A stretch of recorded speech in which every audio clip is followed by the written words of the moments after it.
Hello guys, आज अपन करेंगे the living world. सबसे पहले जो अर्नेस्ट मेयर जो साइंटिस्ट है उनको अपन 20th सेंचुरी का डार्विन बोलते हैं। क्या बोलते हैं? Darwin of 20th century. और उन्होंने है ना बायोलॉजिकल स्पेसिस की डेफिनेशन दी थी। उन्होंने क्या बोला था कि पता है आपको कि है ना अगर दो स्पेसिस है ना आपस में मतलब मेटिंग करती है और उनका जो बच्चा होता है मतलब सेम ही स्पेसिस के दो लोग आपस में मेटिंग करते हैं और उनका उनका जो बच्चा होता है ना वो भी अपना बच्चा बना सकता है, मतलब वो भी फर्टाइल हो सकता है, वो भी रिप्रोडक्शन कर सकता है। और उन्होंने ये बोला कि अगर दो स्पेसीज अलग अलग स्पेसीज आपस में मीटिंग करके जो बच्चा बनेगा ना वो इनफर्टाइल होगा, वो आगे जाके कभी भी अपना बच्चा नहीं बना सकते। जो कि एकदम सही बात है। आपने सुना होगा कि जो डंकी और है ना हॉर्स का जो एक बच्चा होता है उसे अपन म्यूल्स बोलते हैं। जो म्यूल्स है वो आगे जाके रिप्रोडक्शन नहीं कर सकता है। वैसे ही लायन या फिर टाइगर दोनों का जो बच्चा होता है उसे अपन लाइगर बोलते हैं। और वो भी है ना आगे जाके रिप्रोडक्शन नहीं कर सकता, मतलब वो अपने बच्चा पैदा नहीं कर सकता। तो उन्होंने बायोलॉजिकल स्पेसिस की भी डेफिनेशन दी थी।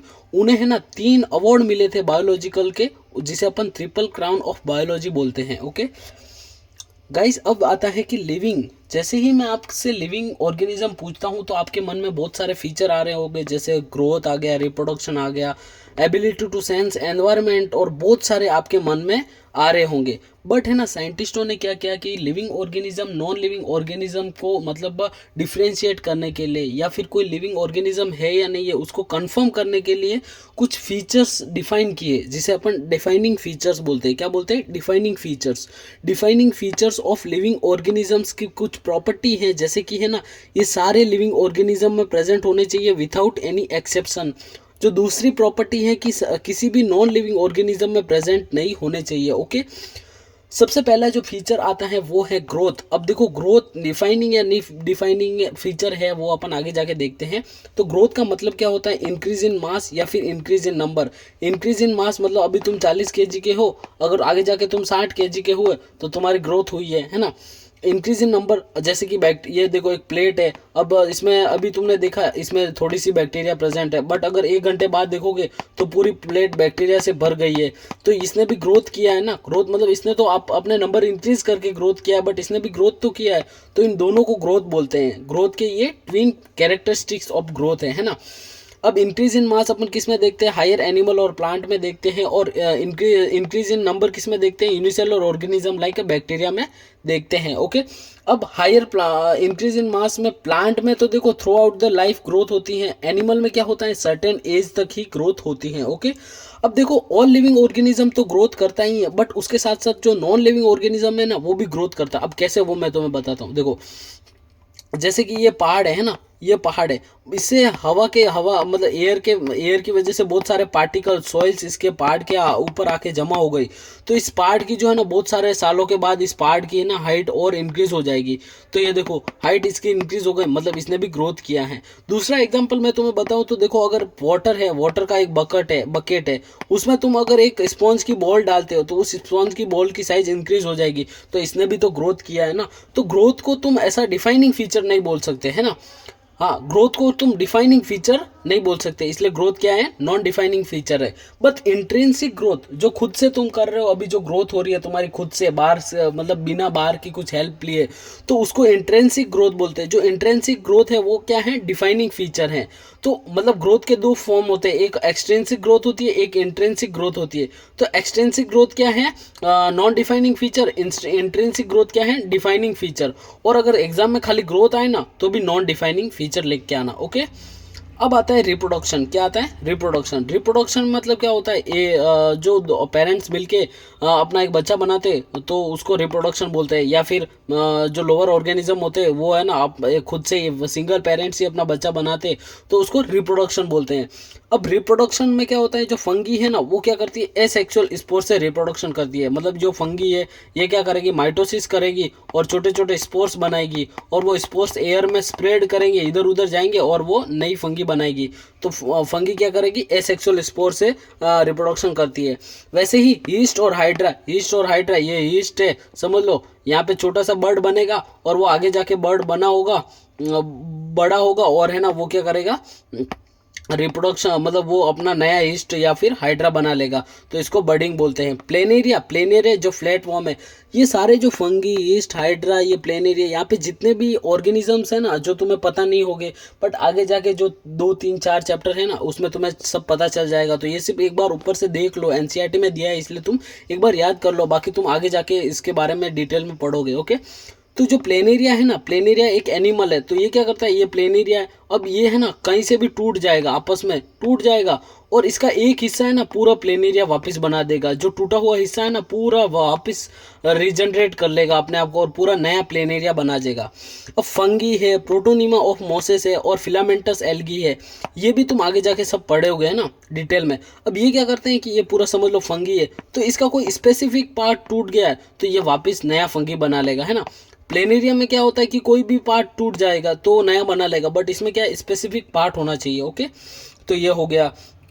अब यूनिसेलुलर ऑर्गेनिज्म है ना, उसमें क्या है, यूनिसेलुलर ऑर्गेनिज्म जैसे बैक्टीरिया, अमीबा, यूनिसेलुलर एल्गी, ये तीनों एग्जाम्पल है इसके, तो और भी बहुत होते हैं, बट ये इसमें क्या होता है, रिप्रोडक्शन और ग्रोथ क्या है, सिनोनियम्स है। सिनोनियम्स मतलब सामान्य है, सॉरी समानार्थी, समानार्थी है ना, मतलब एक ही जैसे वर्ड है, सेम वर्ड है ना, सेम वर्ड है, और ये दोनों इंक्लूसिव इवेंट है, मतलब ग्रोथ और रिप्रोडक्शन दोनों साथ में होंगे, सेम ही एक ही वर्ड है, एक ही चीज़ है दोनों, नाम अलग अलग है सिर्फ, बट एक ही वर्ड है इसलिए दोनों मतलब एक ही प्रोसेस है और नाम अलग अलग है, तो वो दोनों प्रोसेस साथ ही तो होगी, ग्रोथ भी सेम ही है, रिप्रोडक्शन भी सेम ही है। बट जो मेजोरिटी ऑफ हायर प्लांट होता है ना उसमें ग्रोथ और रिप्रोडक्शन अलग अलग चीज़ होती है ना, ग्रोथ भी अलग होती है और रिप्रोडक्शन भी अलग होता है, तो उसको क्या बोलते हैं, एक्सक्लूसिव इवेंट बोलते हैं, है ना।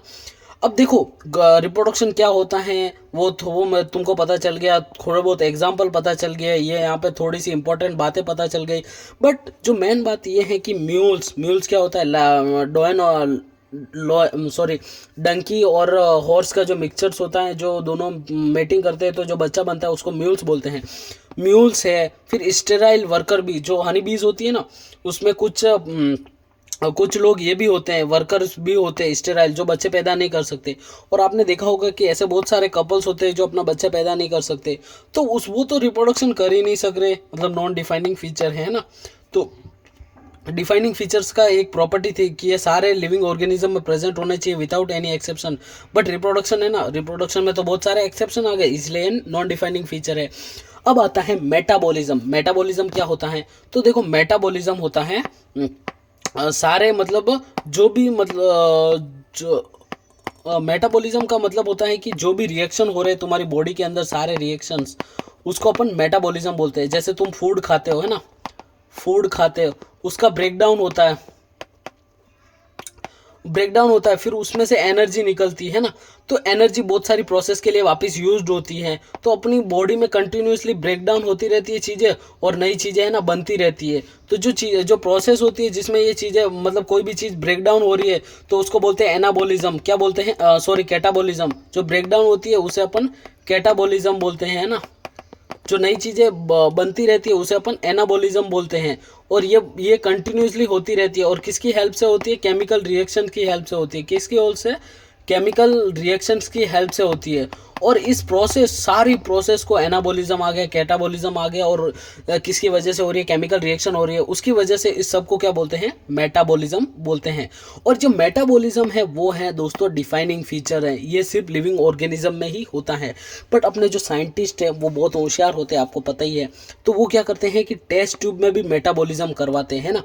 टेस्ट ट्यूब मतलब ये क्या करते हैं पता है, ये है ना अपने बॉडी में से ना एंजाइम्स निकाल देंगे, एंजाइम्स निकाल दिए इन्होंने, फिर ये क्या करेंगे, टेस्ट ट्यूब में वो एंजाइम डालेंगे और रिएक्शन कराएंगे। तो बट ये जो पूरा सिस्टम है ये तो ना तो लिविंग है ना नॉन लिविंग है ना। ये पूरा सिस्टम जो इन्होंने बनाया है टेस्ट ट्यूब में, ना तो लिविंग होगा ना नॉन लिविंग होगा, इन्होंने मतलब आर्टिफिशियली है ना ये मेटाबॉलिज्म रिएक्शन कराया है, बट ये neither living nor non living है। बट जो आइसोलेटेड मेटाबॉलिज्म रिएक्शन है ना वो तो लिविंग है, मतलब जो रिएक्शन है वो लिविंग रिएक्शन है। मतलब आपने कभी ये तो सुना ही नहीं होगा कि रिएक्शन भी लिविंग या नॉन लिविंग होता है, बट एनसीईआरटी में दिया है कि जो रिएक्शन है ना वो तो लिविंग होता है ना। मतलब ये रट लो ये लाइन कि रिएक्शन लिविंग होता है। और जो metabolism reaction in the cell, जिसको अपन सेल्यूलर ऑर्गेनाइजेशन बोलते हैं, वो एक डिफाइनिंग फीचर है।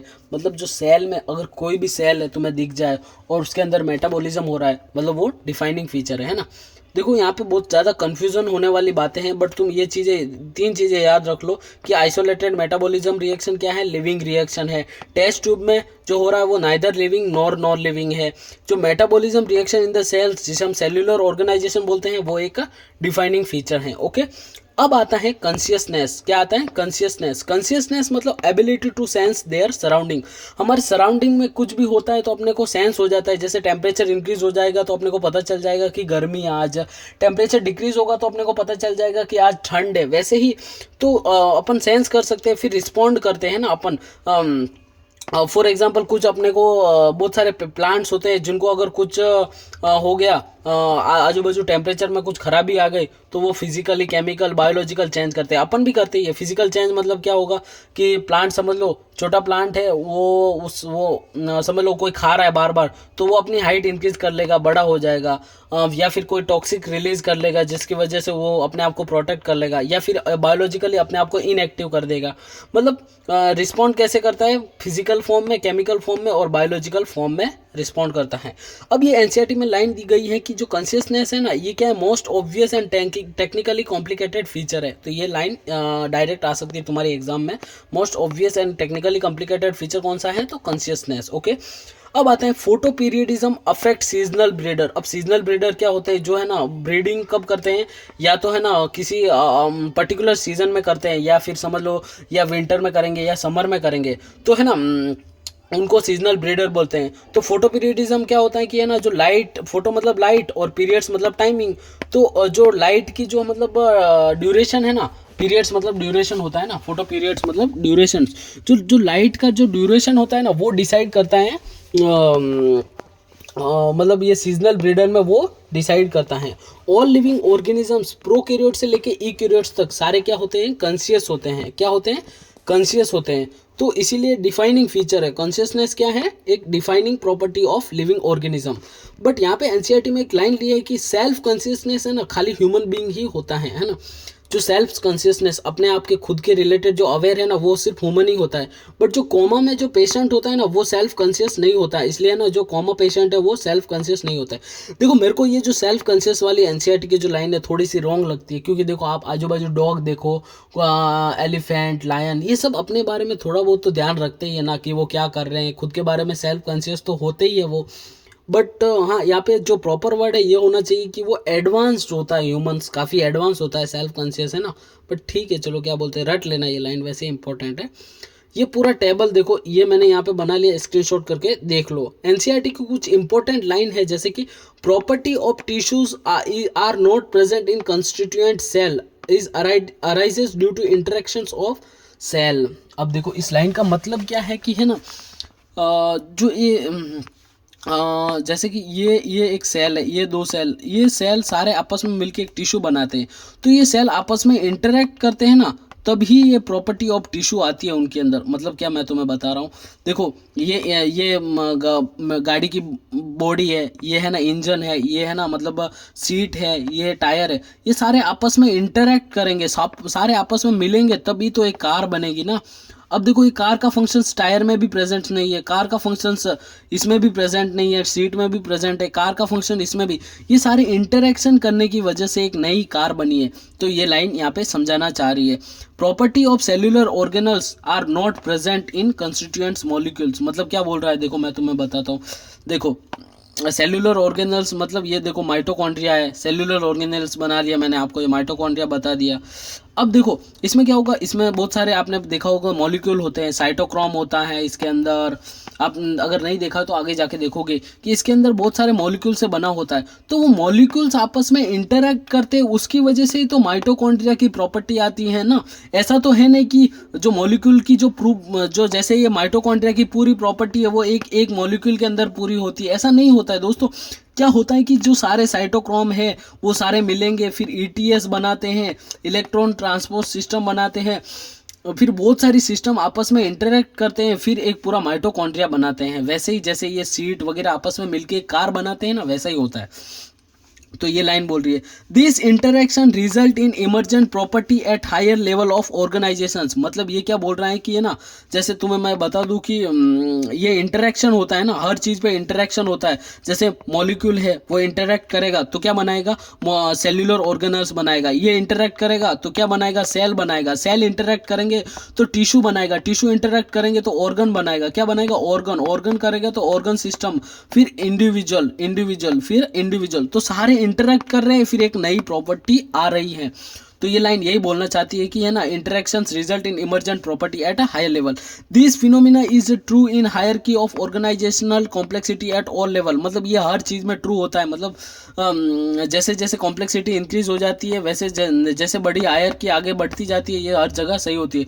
तो देखो ये लाइन तो इंपॉर्टेंट इतनी है नहीं, बट बहुत ज़्यादा इंपॉर्टेंट है ये लाइन आगे की। अब है कि बायोलॉजी का मतलब क्या है। बायोलॉजी मतलब स्टडी ऑफ लाइफ या फिर study of evolution of living organism. ये दोनों मतलब होता है। बायोलॉजी का मतलब क्या है कि अपनी जो स्टोरी है, लाइफ की जो स्टोरी है, उसको अपन बायोलॉजी बोलते हैं, या story of evolution of living organism. Important line है दोस्तों, ये आ सकता है एग्जाम में, ये इसको एक बार अच्छे से रट लीजिए ये लाइन को।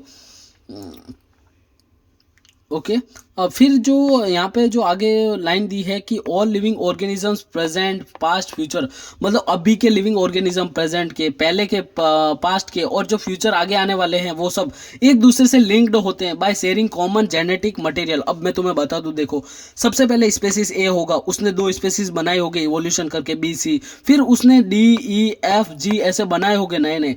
तो देखो अब देखो के डी सी, ये देखो ये फ्यूचर का है, ये प्रेजेंट का है, ये पास्ट का है, ये सारे आपस में लिंक्ड तो है। देखो सी डी कैसे हैं, इनका कॉमन एंसेस्टर है ए, के और ये डी भी आपस में लिंक्ड है।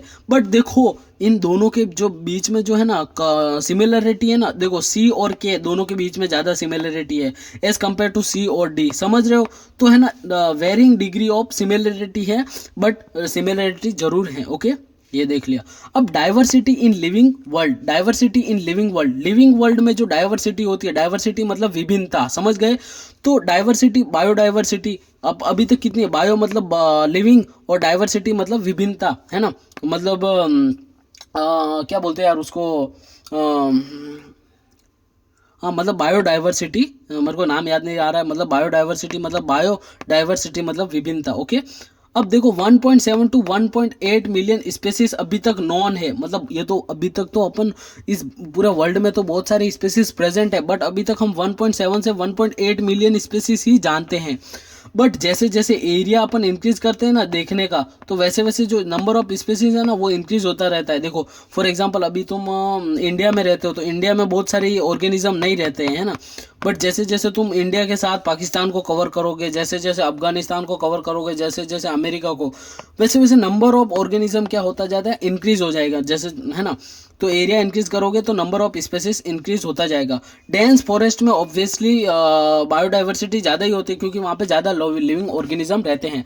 अब इतने सारे लिविंग ऑर्गेनिज्म रहते हैं तो सबको नॉमेनक्लेचर तो करना ही पड़ेगा, सबको नाम देना पड़ेगा, है ना।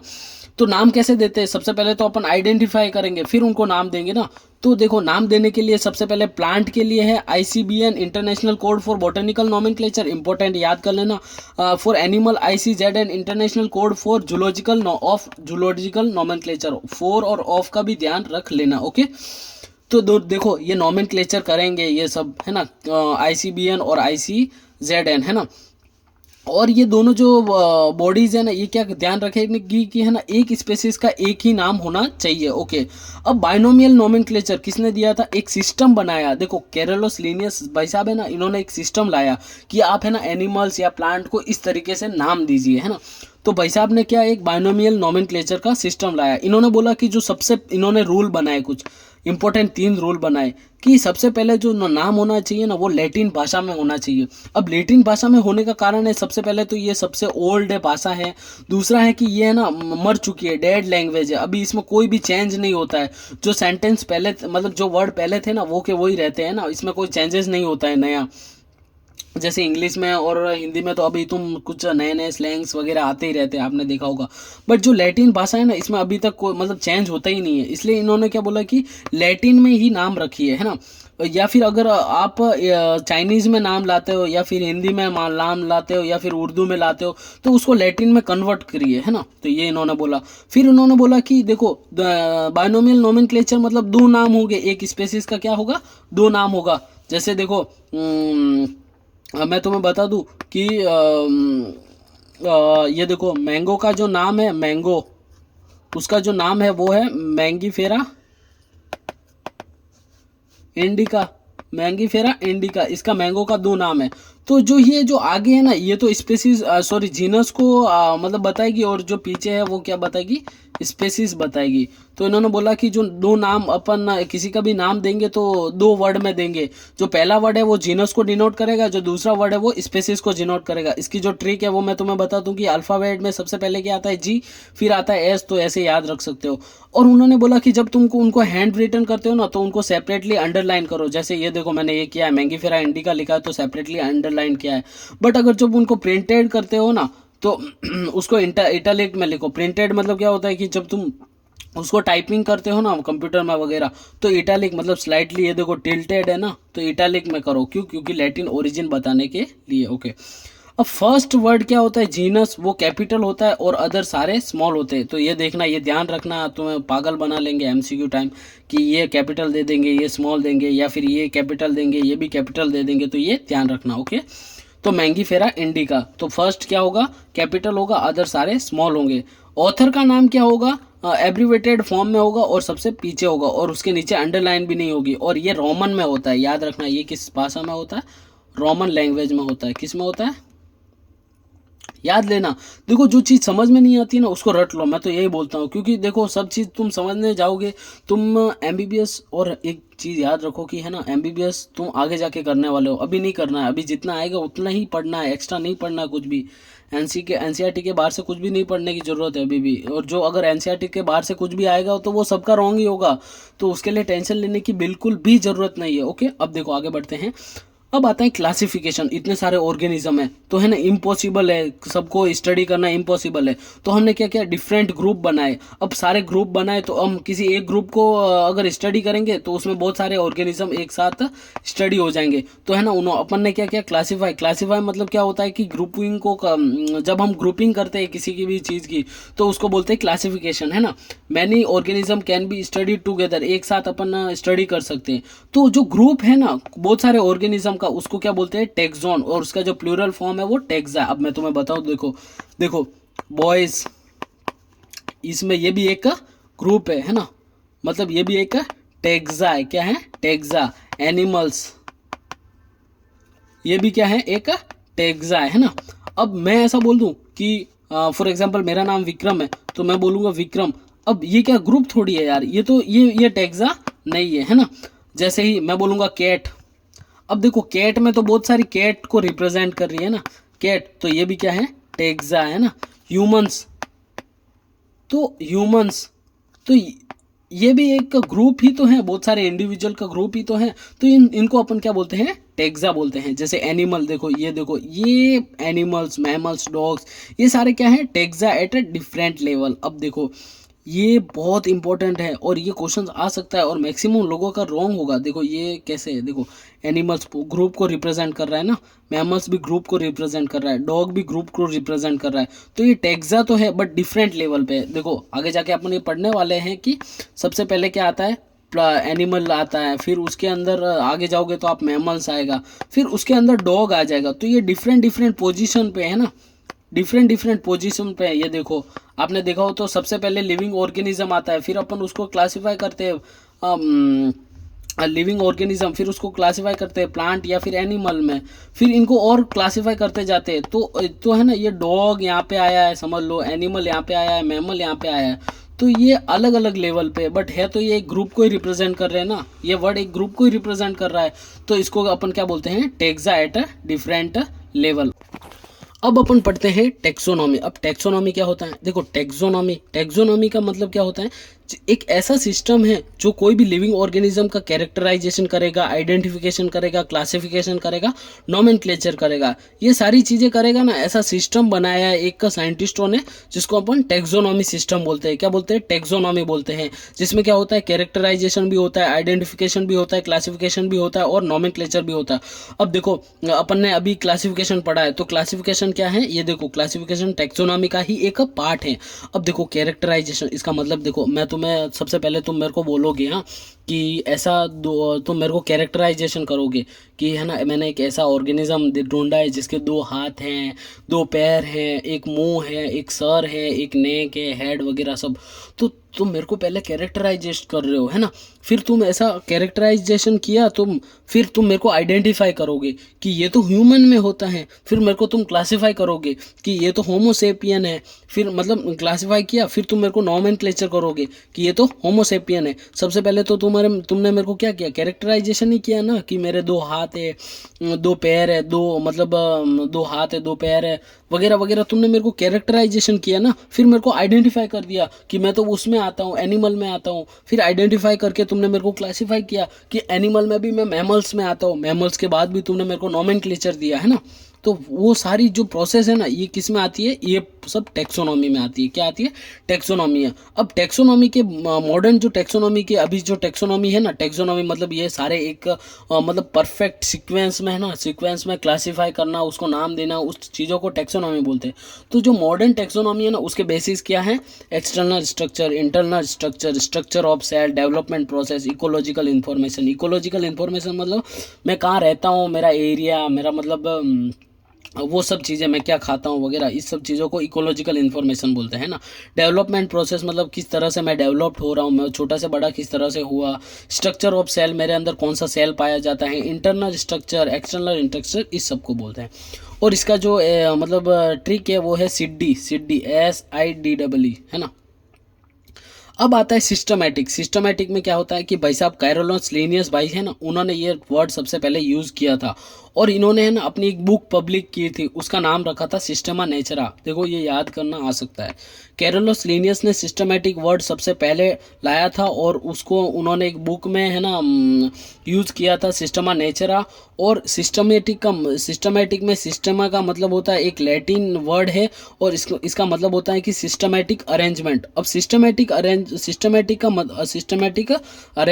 इसका मतलब होता है taxonomy plus phylogenetic relation. Phylogenetic relation मतलब फॉर एग्जांपल अपने को देखेंगे और बंदर को देखेंगे, हमारे पूर्वज थोड़े थोड़े सेम लगते हैं ना अपन, तो हमारे बीच में वो स्टडी करेंगे कि तुम्हारे एंसेस्टर कौन थे वगैरह वगैरह। तो इसको बोलते हैं फाइलोजेनेटिक रिलेशंस, मतलब हमारे पूर्वजों के बारे में भी ये पढ़ेंगे, तो उसको फाइलोजेनिक रिलेशन बोलते हैं ना। तो टेक्सोनॉमी के साथ अगर फाइलोजेनिक रिलेशन भी अगर ऐड कर दिया तो उसको क्या बोलते हैं? सिस्टमैटिक बोलते हैं। अब आता है टेक्सोनॉमिक हायरार्की। अब देखो हमने बहुत सारे ग्रुप बनाए, जब क्लासिफाई किया था ना तो हमने ग्रुप बनाए थे। अब वो ग्रुप को सिस्टमैटिक ऑर्डर में अरेंजमेंट किया है उन ग्रुप का, कि सबसे बड़ा ग्रुप ऊपर होगा, फिर छोटा ग्रुप आएगा, फिर और छोटा ग्रुप, फिर ऐसा छोटा। तो उन ग्रुप के अरेंजमेंट को क्या बोलते हैं? हायरार्की बोलते हैं, है ना, हायरार्की। और टेक्सोनॉमी मतलब जो टेक्सोनॉमी के दौरान जो यूज होने वाले जो भी ग्रुप है ना, उसकी अरेंजमेंट को क्या बोलते हैं? टेक्सोनॉमिक हायरार्की बोलते हैं। सबसे जो बड़ा ग्रुप आता है वो होता है किंगडम, फिर उससे छोटा आता है फाइलम या फिर division. Phylum used for animal and division for plant. देखो मैंने ग्रीन से बनाया मतलब प्लांट के लिए। फिर आता है क्लास, फिर आता है ऑर्डर, फिर आता है फैमिली, फिर आता है जीनस, और सबसे जो लास्ट में छोटा ग्रुप है वो आता है स्पेसिस। स्पेसिस में ऐसे ऐसे लोग रहेंगे जो मतलब अपने आप में बहुत सिमिलर है। जैसे एक स्पेसिस की बात करूँ तो सेपियंस हमारी जो स्पेसीज है ना, उसमें हम सब देखो इंसान ही आते हैं ना सेपियंस में। हम जो ह्यूमंस हैं ना वो सेपियंस में आते हैं ना, उसका नाम है होमोसेपियंस। तो इसको जो ट्रिक करने की याद है मेरे को, ट्रिक है kings Philips comes over for good soup. तो ये ट्रिक याद कर सकते हो। अब देखो स्पेसिस की बात करो, जो एनसीईआरटी में जो इंपॉर्टेंट लाइन है जहाँ से क्वेश्चन बन सकते हैं, उसमें क्या है कि ऐसे स्पेसिस, ऐसे इंडिविजुअल होते हैं जिनकी मतलब फंडामेंटल सिमिलरिटीज़ होती है। मतलब जैसे हम स्पेसिस है, तुम और मैं सेम स्पेसिस के हैं ना, तो देखो हम दोनों में फंडामेंटल सिमिलरिटी है। मतलब तुम्हारे भी 2 हाथ है, मेरे भी 2 पैर है ना। तो इसको बोलते हैं स्पेसीज। और हम दोनों को मतलब देख के पता मतलब फॉर एग्जांपल हम ह्यूमंस की स्पेसीज अलग होती है और डॉग की स्पेसीज अलग है, तो जो दो स्पेसीज है उनको तो अपन देख के ही पता चल सकता है ना कि दोनों अलग अलग स्पेसीज है। तो ये can be distinguished by morphologically differences. फिर फैमिली में एक ऐसी लाइन दी है कि है ना, characterised on the basis of vegetative and reproductive features. मतलब जो फैमिलीज है ना उनको अलग अलग या फिर साथ में कैसे रखते हैं, तो उनके है ना वेजिटेटिव फीचर्स देखते हैं और रिप्रोडक्टिव फीचर्स देखते हैं। और जो फैमिलीज का जो फैमिलीज होती है, फैमिलीज का जो नाम है ना, वो उसका जो सफिक्स है ना वो एसीआई या फिर एडीआई आता है, आईडीआई। एसीआई किस में आता है, ये प्लांट में आता है। आईडीआई किस में आता है, प्लांट में आता है, IDAIE। और ACEAE, ये याद रखना, MCQ आ सकता है। फिर ऑर्डर में एक इंपॉर्टेंट लाइन दी है कि जो सोलेनेशियाई जो कन्वोलुलेशियाई है ना, इन दोनों के है ना फ्लोरल कैरेक्टर को ध्यान में रख के पॉलीमोनियल फैमिली में इनको पॉलीमोनियल ऑर्डर में रखा है। जो सोलेनेशियाई फैमिली, जो कन्वोलुलेशियाई फैमिली है ना, उनके फ्लोरल कैरेक्टर को देख के पॉलीमोनियल ऑर्डर में इनको रखा है। फिर क्लास है, फाइलम है और डिवीजन है। अब देखो, जैसे जैसे तुम ऊपर जाओगे वैसे वैसे क्या होगा कि नंबर ऑफ स्पेसीज बड़े होंगे, क्योंकि ग्रुप बड़ा हो रहा है तो नंबर ऑफ स्पेसीज बड़े होंगे। कॉमन कैरेक्टर्स डिक्रीज हो जाएंगे। अब देखो ग्रुप में जैसे जैसे यहाँ पे देखो स्पेसीज में गए तुम, एक ही स्पेसीज के दो लोग हैं, जैसे तुम और मैं, हम दोनों के बीच में कॉमन कैरेक्टर ज़्यादा है ना। वैसे ही अगर समझ लो कि एक ही है ना किंगडम के दो है, जैसे एनिमल किंगडम के दो है, जैसे है ना, जैसे मैं तुम्हें बता दूं कि पोरीफेरा और तुम, पोरीफेरा और मैं, है ना, तो हम दोनों के बीच में डिफरेंस बहुत कम है ना। तो जैसे जैसे मतलब कॉमन कैरेक्टर बहुत कम है ना, तो जैसे जैसे तुम ऊपर जाओगे कॉमन कैरेक्टर डिक्रीज हो जाएंगे, बट नंबर ऑफ कैरेक्टर तो इंक्रीज हो जाएंगे ना। जैसे कि नंबर ऑफ कैरेक्टर का मतलब क्या है पता है, जैसे हम में अभी कैरेक्टर अलग है और वैसे ही किसी और में भी अलग कैरेक्टर है, तो दोनों का सम करोगे तो वो तो इंक्रीज ही हो जाएंगे ना। कॉमन कैरेक्टर मतलब अब मैं तुम्हें यार एक चीज़ बता दूँ, ईजी से संभाल लेता हूँ। कॉमन कैरेक्टर मतलब सिमिलर कैरेक्टर। सिमिलर कैरेक्टर तो तेरे में और मेरे में ही ज़्यादा है ना। समझ रहा है या नहीं समझ रहा है? अब मैं तेरे को बता दूं कि समझ ले कि देख, हम दोनों का जीनस ये है ना, हम दोनों आगे जाते हैं। क्लास है ना, क्लास में मैमल्स है ना, मैमल्स में तो तुमको पता है कि लॉयन भी आता है और हम भी आते हैं, ह्यूमंस भी आते हैं। अब हम लॉयंस और ह्यूमन के बीच में तो सिमिलर कैरेक्टर बहुत कम है या नहीं है मेरे भाई, मेरे को ये बता तू। लॉयन और तेरे अंदर जो कॉमन कैरेक्टर है वो तो ना के बराबर है, बहुत कम है। वो तो साइंटिस्ट ही जानते हैं, इसलिए उन्होंने मैमल के अंदर रखा है ना। वो तो आपको पता है मेमोरी ग्लैंड होता है उसकी वजह से ना। तो ये चीज़ें हैं कि जैसे जैसे तुम ऊपर चले जाओगे ना, कॉमन कैरेक्टर डिक्रीज हो जाएंगे, बट जो नंबर ऑफ कैरेक्टर है ना, वो तो नंबर ऑफ कैरेक्टर मतलब सम ऑफ ऑल कैरेक्टर, वो तो इंक्रीज होंगे ना। तो ये चीज़ याद रखना। Difficulty to determine relationship. अब देखो यहाँ पे लॉयन है और तुम दोनों के बीच में मैं रिलेशन कैसे निकालूंगा, मतलब डिफ़िकल्टी तो होगी ना थोड़ी बहुत। तो ये देखो, अब मैंने देखो, अब एनसीईआरटी में है ना सारे पैराग्राफ में अलग अलग चार्ट दिया है, तो मतलब अलग अलग पैराग्राफ में है ना अलग अलग नाम दिए, तो मैंने है ना क्या एक चार्ट में ही पूरा बना लिया है। जैसे एनिमल है, एनिमल एक किंगडम है, क्या है, किंगडम है। फिर फाइलम है, फिर ऑर्डर किंग फिलिप्स, क्लास है, class, order king Philips come over for good soup. समझ गए? तो ये देखो, ये सारे नाम तुम स्क्रीनशॉट ले लेना और है ना इसको अच्छे से याद कर लेना, है ना। कॉर्डेट्स, आर्थ्रोपोडा, इंसेक्ट, ये सब याद कर लेना तुम। और इसके बीच में रिलेशंस भी याद रखना कि फेलिस और पैंथेरा दोनों फेलिडाई कॉमन फैमिली में आते हैं। ये जिसमें भी कॉमन फैमिली वगैरह है ना, ये सब याद रखना है मतलब। और ये देखो, ये प्लांट का अलग बना है कि प्लांट का किंगडम, प्लांट एरिया, उसमें क्या आता है, डिवीज़न, एंजियोस्पर्म आता है। यहाँ पे डिवीज़न है, याद रखना। और वहाँ पे फाइलम था। दोनों में क्लास डाइकोट और मोनोकॉट आता है। मोनोकॉट की फैमिली पोल्स, ऑर्डर पोल्स है, पोल्स की फैमिली पोएशियाई वगैरह। ये सब चीज़ें तुम याद कर लेना, है ना। इसमें तो कोई ट्रिक तो बता नहीं सकता मैं तुम्हें, बस ये मैंने है ना ये जो बनाया है वो तुम भी बना लेना और याद कर लेना। थैंक यू यार, तुमने यहाँ तक वीडियो को देखा और मेरे को आपके सपोर्ट की बहुत ज़्यादा ज़रूरत है, सही बोल रहा हूँ मैं। और मैं ऐसा इससे भी अच्छा अच्छा कंटेंट आपके लिए लाता रहूँगा। चैनल को सब्सक्राइब कर देना और बेस्ट फ्रेंड्स के साथ शेयर कर देना, ताकि है ना मेरे को थोड़ा मोटिवेट मिलेगा। Thank you.